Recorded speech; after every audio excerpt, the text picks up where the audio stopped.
परमात्मा को, भगवान को, जो लोग भगवान को अपना लक्ष्य मानते हैं, भगवान जिनकी आवश्यकता है, लक्ष्य है। हालांकि भगवान शब्द से यदि आपको चिढ़ हो, अच्छा न लगता हो, तो आप न माने, इसमें कोई आपकी हानि नहीं होगी।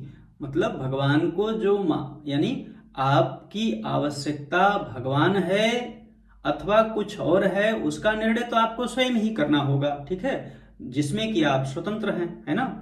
पर किसी को आप भगवान को न मानने दें, ये कोई योग्यता और बुद्धिमत्ता की बात तो है नहीं। आप कहें भगवान है ही नहीं, बड़ी अच्छी बात है, आपको भगवान मत मानिए, भगवान को आप, है ना, वो आपको भी वही मिलेगा। देखो, भगवदीय सत्ता किसी व्यक्ति की पैतृक संपत्ति नहीं है ना।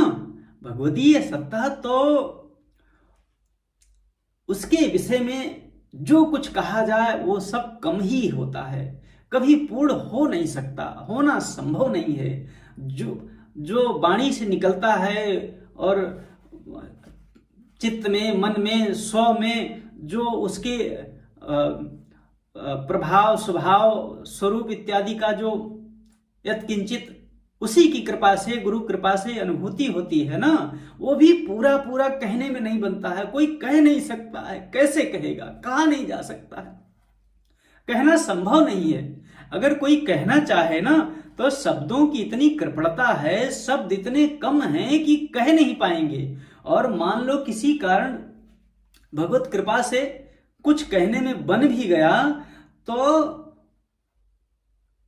बहुत संभव है कि सुनने वाले श्रोतागण उस वक्ता के उन भावों को आत्मसात ही न कर सकें। उन शब्दों से वो वक्ता जिसका कथन करना चाहता है भगवान के संबंध में, वो हो सकता है आप कुछ का कुछ ही समझ लें। अब देखो ना, विद्वानों के बीच में कैसे संघर्ष हो रहा है, और वर्षों से हो रहा है, वर्षों तक होता रहेगा, वो तो चलता रहेगा, वो विद्वानों का विषय है। एक कहता है न तस्य प्रतिमा अस्ति का अर्थ लगाता है कि उसकी कोई मूर्ति नहीं हो सकती है, इसलिए भगवान की कोई मूर्ति नहीं है, भगवान निराकार है। दूसरा कहता है उसकी कोई उपमा नहीं है, वो अप्रतिम है, उसका कोई अर्थ ही की तो बात है ना, वो तो विद्वानों का विषय है ना।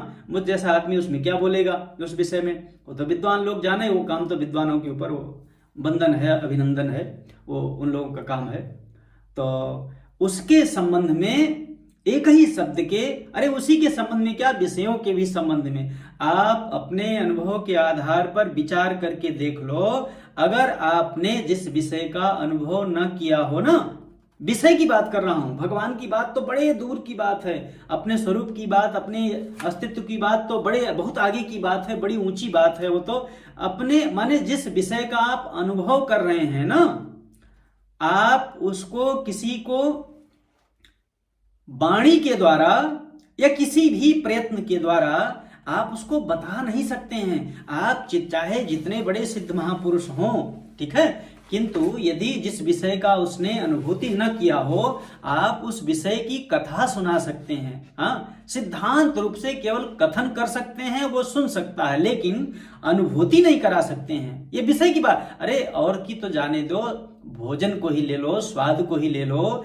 जिस स्वाद का अनुभव किसी व्यक्ति ने कभी न किया हो, आप कभी उसको समझा नहीं सकते हैं अपने ज्ञान के द्वारा कि ये स्वाद कैसा है, जब तक कि वो खाए नहीं। हाँ, आप उसको ये बता सकते हैं इस प्रकार से इस प्रकार का प्रयास और प्रयत्न करोगे तब तुम्हें ये पदार्थ मिल जाएगा, और जब तुम उसको खाओगे तब तुमको ऐसा ऐसा अनुभव होगा, वो नमकीन लगेगा, खट्टा लगेगा, मीठा लगेगा, इत्यादि इत्यादि जितने भी रस हैं भोजन के, है ना।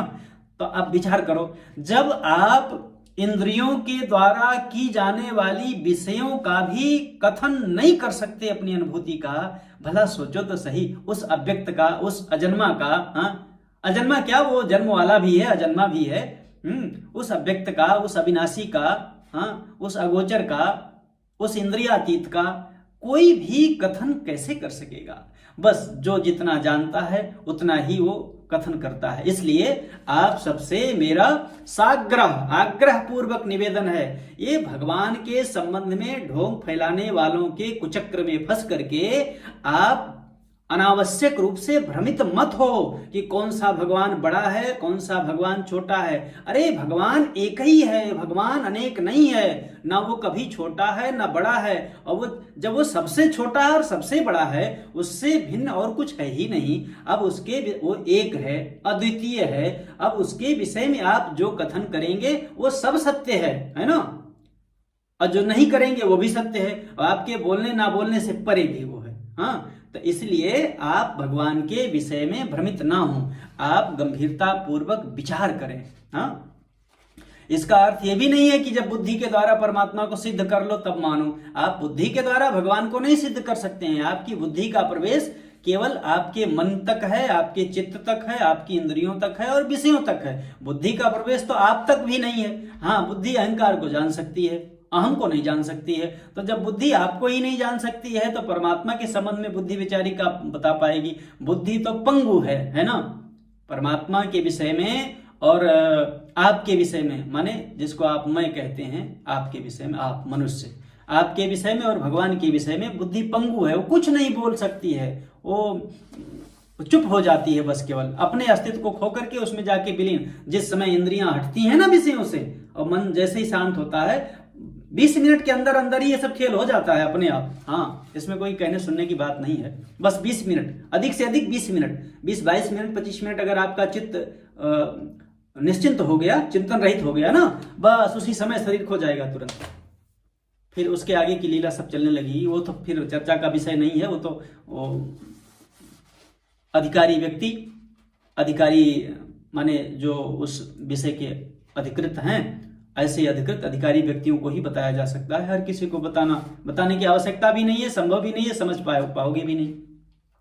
तब परमात्मा के संबंध में, परमात्मा को जिस भी रूप से जो कोई भी मानते हैं, देखो सब लोग ही मानते हैं भगवान अविनाशी है। वो चाहे शिव को कोई मानता हो, कोई शिव भक्ति कभी नहीं कहेगा कि कभी ऐसा भी समय आता है जब भगवान शिव मर जाते हैं। हाँ, कोई भी नहीं कहेगा कि भगवान राम मर जाते हैं, कोई नहीं ये कहेगा कि श्री कृष्ण नष्ट हो जाते हैं, कोई नहीं कहेगा कि भगवती राधा का अंत हो जाता है, कोई नहीं कहेगा कि भगवती सीता का अंत हो जाता है, कोई नहीं कहेगा पराम्बा जगदम्बा माँ पार्वती का अंत हो जाता है, कोई नहीं कहेगा। किसी शास्त्र में कहीं आपको नहीं मिलेगा। और मनगढ़ंत कहानी आप बना लो तो बना लो, आप उसमें आप स्वतंत्र हो। देखो भगवान ने आपको कितनी स्वतंत्रता दे रखी है कि आप चाहो तो भगवान को ही कह दो हम नहीं मानते कि भगवान है, माने आपको कितनी स्वतंत्रता। देखो जो सर्व समर्थ है ना, वही पूर्ण स्वतंत्र है। स्वतंत्रता और सामर्थ्य का अविभाज्य संबंध है। जो स्वतंत्र है वही समर्थ है, जो समर्थ है वही स्वतंत्र है। तो भगवान सर्व समर्थ हैं, इसीलिए वो सर्वतंत्र स्वतंत्र हैं। उनमें दीनता का भाव कभी नहीं आएगा। जैसे आप कहो कि हम नहीं मानेंगे भगवान को, तो ऐसा नहीं कि भगवान मुंह लटका करके कहीं बैठ जाएंगे कि बताओ ये हमें मानते ही नहीं है। और अगर भगवान मनवाना ही चाहें तो क्या कर लोगे? तुम्हारे पास है क्या? बवंडर जब आता है, सुनामी जब आती है, आंधी जब आती है, अकाल जब पड़ता है, अरे मौत जब आती है, क्या कर लेते हो? कहां चली जाती है तुम्हारी बुद्धि? हाँ, तुम अपनी जिन शक्तियों का अभिमान करते हो, उस अभिमान में आकर के सत्य का विरोध करते हो, सत्य का अनादर करते हो, सत्य को असत्य सिद्ध करने का कुत्सित अनर्गल प्रयास करते हो, असफल प्रयास। सफल तो होते नहीं, कोई आज तक हुआ नहीं, क्योंकि सत्य का नाश कभी होता नहीं, हो सकता नहीं, होना संभव नहीं है ना। तो जिसका नाश हो ही नहीं सकता। अभी बात है कि समाज में थोड़ी अराजकता फैला देते हो, और क्या। हाँ, ऐसे फैलाने वाले लोग। तो जो भी भगवान को जिस भी रूप से मानते हैं, वो सभी लोग भगवान को अविनाशी मानते हैं। वो हमेशा रहने वाले हैं, है ना। और उनको उदार मानते हैं। हाँ, करुणा सागर कहते हैं। क्यों उदार हैं? उदारता क्यों है उनके भीतर? क्योंकि उनका सब कुछ है ना। जिसके पास सब कुछ है, जिसकी कोई इच्छा ही नहीं है, जिसकी कोई कामना ही नहीं है, उसी में तो उदारता हो सकती है ना। उदारता का अर्थ है मेरे पास जो कुछ है वो सबके लिए है। तो अब जिसका सब कुछ है वही तो सबके लिए हो सकता है ना। हाँ, तो भगवान को उदार भी सब भक्तों ने माना है।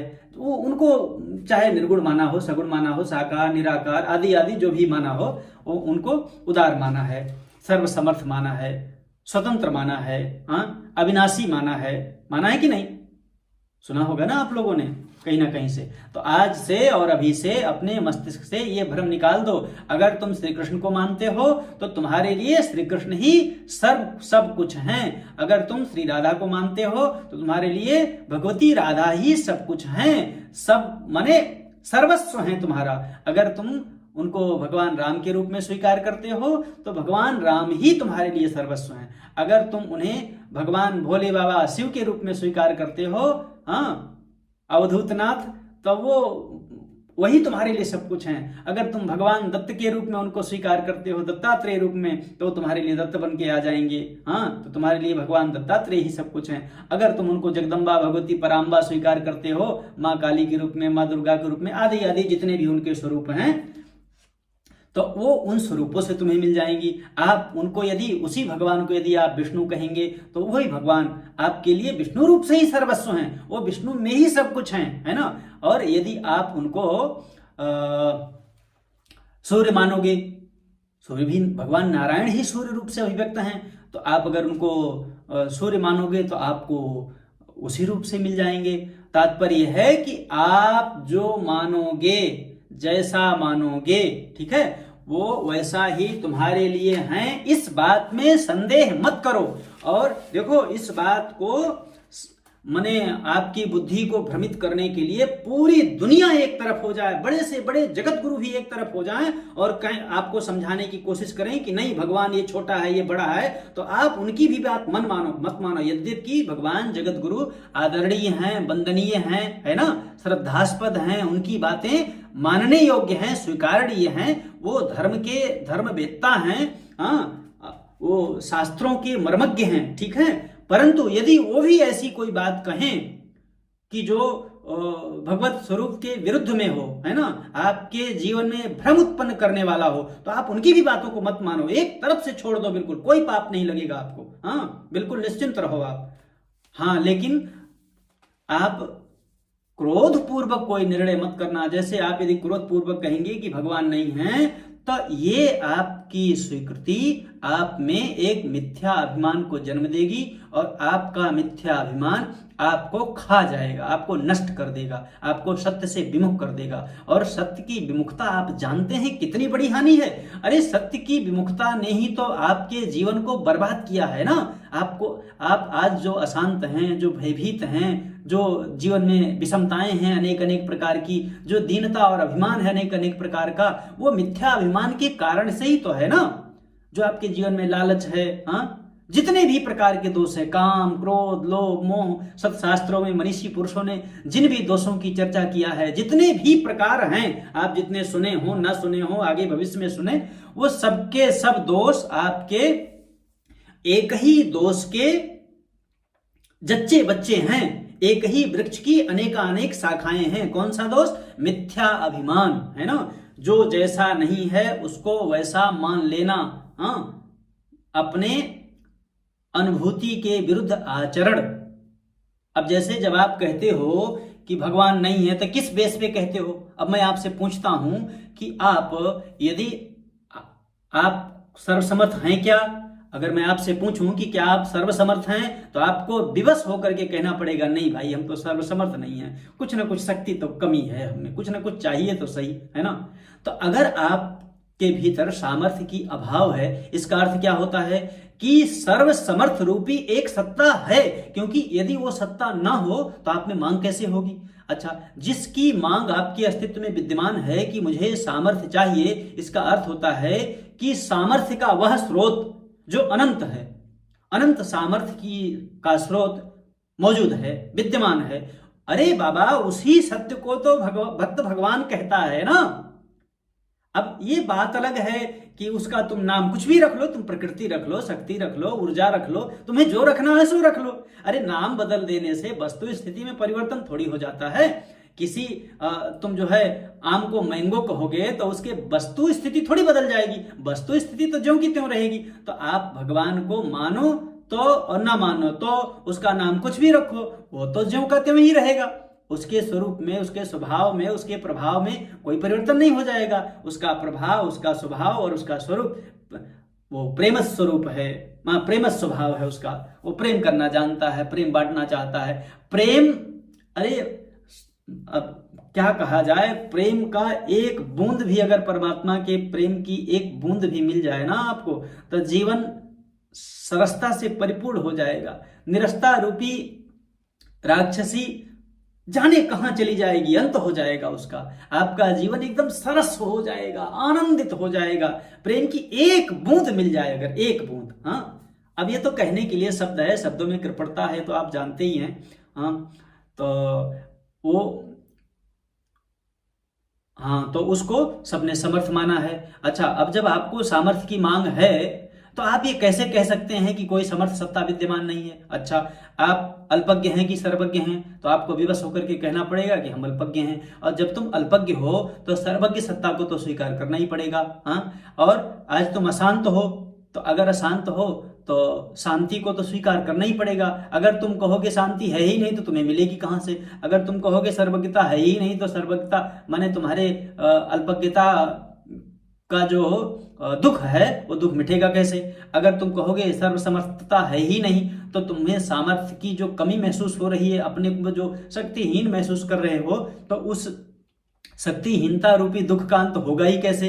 अगर तुम कहो कि हमें स्वतंत्रता चाहिए, स्वाधीनता चाहिए, हाँ, तो अगर ये मान लोगे कि स्वाधीनता और स्वतंत्रता की सत्ता है ही नहीं तो तुम्हारी पराधीनता मिटेगी ही कैसे? तो क्या हमेशा पराधीन ही भगवान को, जब तुम ये कहते हो भगवान नहीं है, तो इसका अर्थ है तुम ये कहते हो कि सर्वज्ञता नहीं है, स्वतंत्रता नहीं है, शांति नहीं है, हाँ, और आनंद नहीं है, सर्वसमर्थता नहीं है, तुम ये कहते हो। फिर समता नहीं है, प्रसन्नता नहीं है, यही सब तुम कहते हो। तो ऐसा तो नहीं है ना। ऐसा कहना तो अपने ही पैर में कुल्हाड़ी मारने जैसा है। ऐसा तुम तभी कहते हो जब तुम किसी के बहकावे में आ जाते हो। कोई थोड़ा बुद्धिमान आदमी जिसकी बुद्धि थोड़ी तेज है, जो तुम्हारे बुद्धि से खेल सकता है, हाँ, तर्क कुतर्क के द्वारा, तर्क तो नहीं कुतर्क के द्वारा, अनेकानेक उदाहरण दे करके जो तुम्हारी बुद्धि से खेल सकता है ना, तो तुम उसकी तरफ आकर्षित हो जाते हो और फिर कहने लगते हो कि नहीं भगवान है ही नहीं। या तुम कहते हो कि भगवान ऐसा है। अरे भगवान ऐसा भी है, भगवान वैसा भी है, तुम जैसा मानते हो वैसा भी है, जैसा नहीं मानते वैसा भी है, और इन सबसे परे भी है। हाँ, तो आप अपनी देखो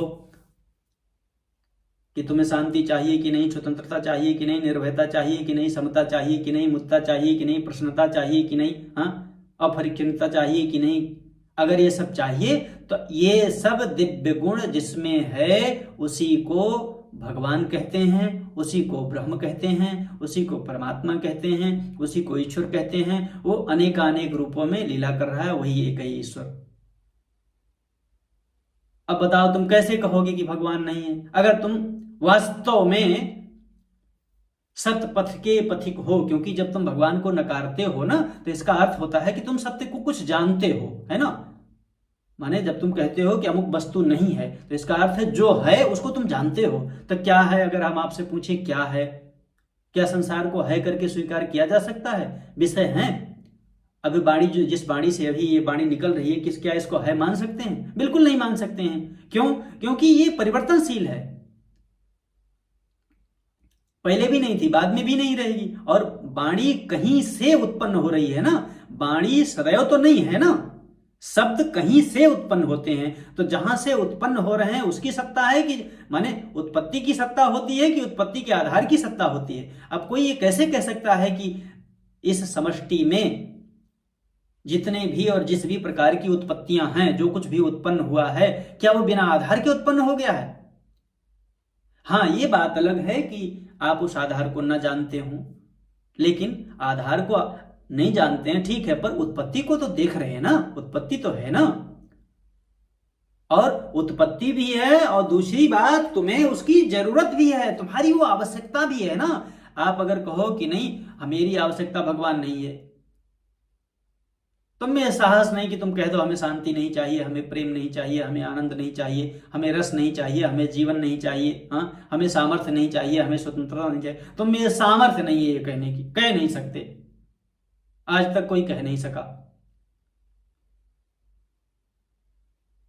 तो जो तुम्हारी मांग है वही भगवान है। आप उसको, आप अपनी उस आवश्यकता का नाम जो रखना चाहो सो रख लो, इसमें आप स्वतंत्र हो। आप उसको निर्गुण नाम रख लो, आप उसको सगुण नाम रख लो, आप उसको साकार नाम रख लो, आप जो चाहो आप उसको मैं नाम रख लो, अपने में ही उसको विलीन कर लो। आप उसको जैसा नाम देना चाहो वैसा नाम दे दो, पर उसका जो लक्षण है, जो उसका प्रभाव स्वरूप और स्वभाव है ना, वो तो ज्यों का ही त्यों रहेगा। नाम आप उसका कुछ भी रख लो, ठीक है ना। तो आशा करता हूं कि परमात्मा के संबंध में, भगवान के संबंध में आपके मन में, आपकी बुद्धि में जो भी प्रश्न उलझन रहे होंगे, माने परमात्मा के माने कैसा माने कि ना माने, इन सब विषयों में, वैसे तो परमात्मा के संबंध में आपकी बुद्धि की गुत्थी तब सुलझेगी जब आप विश्वास करके प्रेम और आत्मीयता के द्वारा उस परमात्मा की स्वभाव प्रभाव स्वरूप को अनुभव करने लग जाओगे, जानने लग जाओगे, उससे अभिन्न होने लग जाओगे। तब आपको पूर्ण विश्वास होगा। ये जो अभी आप सुन रहे हैं ना, ये तो आप सुन रहे हैं। सुना हुआ ज्ञान नहीं होता है ना। सुना हुआ ज्ञान तो नक्शे की नदी के समान है, उससे प्यास थोड़ी बुझती है। माने मानचित्र आपको मिल गया, उसमें एक नदी बनी हुई है, गंगा जी यहाँ से ऐसे ऐसे जा रही हैं, जमुना जी ऐसे ऐसे जा रही हैं, अमुक नदी ऐसे जा रही है, और तुम चाहो उसी नक्शा में से पानी पी लो, कैसे पी लोगे? संभव ही नहीं है, प्यास नहीं बुझेगी। तो ये जो सुना हुआ ज्ञान है ना, वो आप चाहे जिससे सुनो हो, चाहे आप जगत गुरु भगवान से सुने हो, और चाहे किसी सामान्य व्यक्ति से सुने हो, चाहे उपनिषद से आपने पढ़ा हो, अध्ययन किया हो गुरुजनों के सामने रह करके, या स्वयं ही, अथवा आप चाहे जिस भाषा में, माने जिस किसी व्यक्ति से, जिस किसी भाषा में आपने जो कुछ भी सुना है ना, वह सुना हुआ ज्ञान नहीं है, ज्ञान का नक्शा है, मानचित्र है ना। जब आप उसको अपने जीवन में धारण करेंगे, तब उसके प्रभाव की अभिव्यक्ति आपके स्व में, आपके अस्तित्व में, आपके बुद्धि में, आपके अहंकार में, आपके चित्त में, आपके मन में, आपके इंद्रियों में उसके प्रभाव का दर्शन होगा, उसका प्रभाव अभिव्यक्त होगा, और आपका जीवन कृतकृत्य हो जाएगा, आप धन्य हो जाएंगे। पर कब?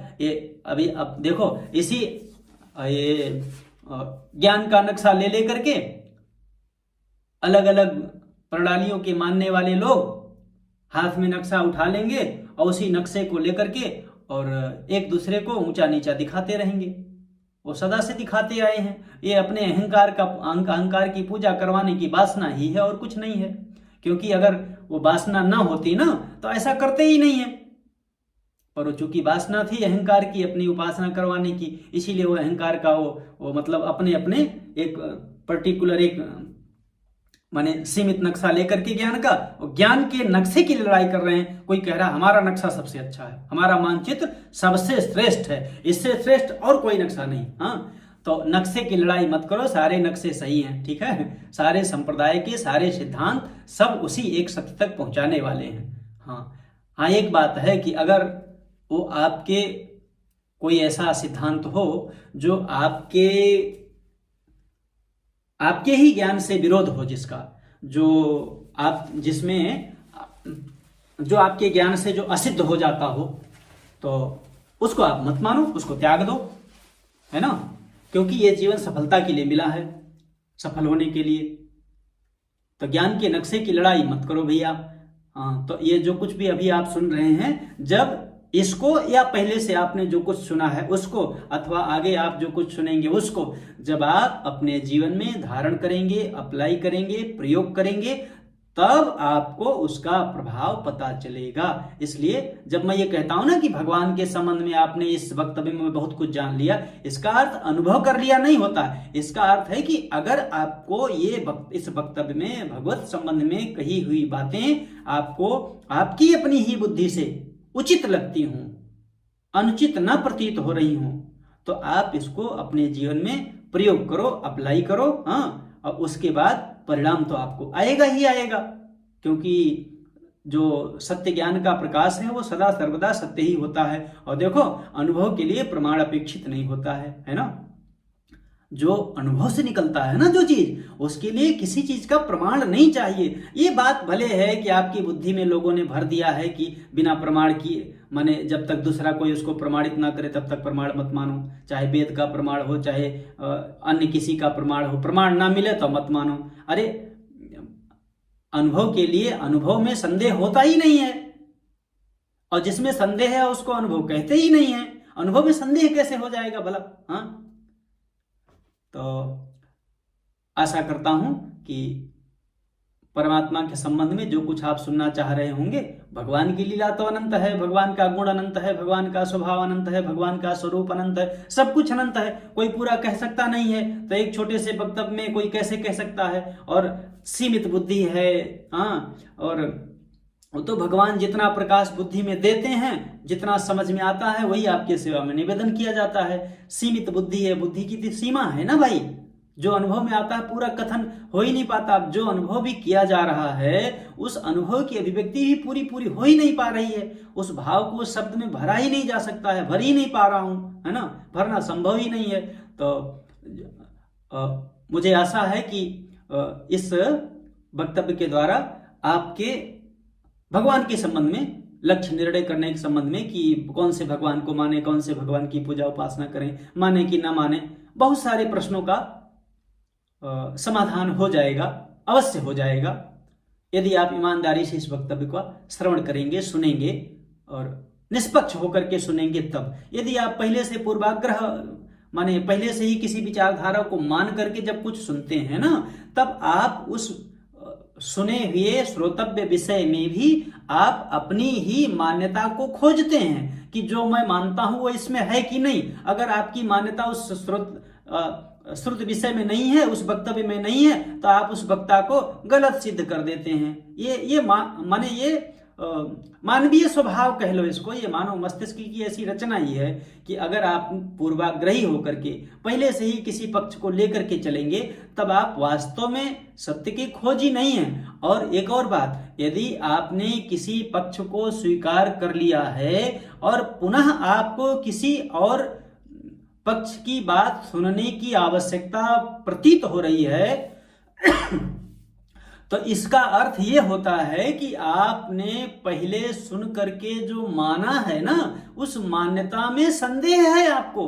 क्यों? क्योंकि आप अगर अपनी मान्यता में आपको संदेह न होता तो किसी अन्य विचारधारा, अन्य विश्वास, अन्य विषय को सुनने की इच्छा ही ना जागृत होती। आप तो अपनी साधना में लगे होते और अपने साध्य के समीपता का, उनके प्रेम और प्रभाव का स्पर्श कर रहे होते, अनुभव कर रहे होते। आपका जीवन आपकी प्रेमास्पद की सुगंध से सुवासित हो गया होता है ना। लेकिन अगर ऐसा, आप चूंकि ये सिद्ध यही बात करता है ना भाई।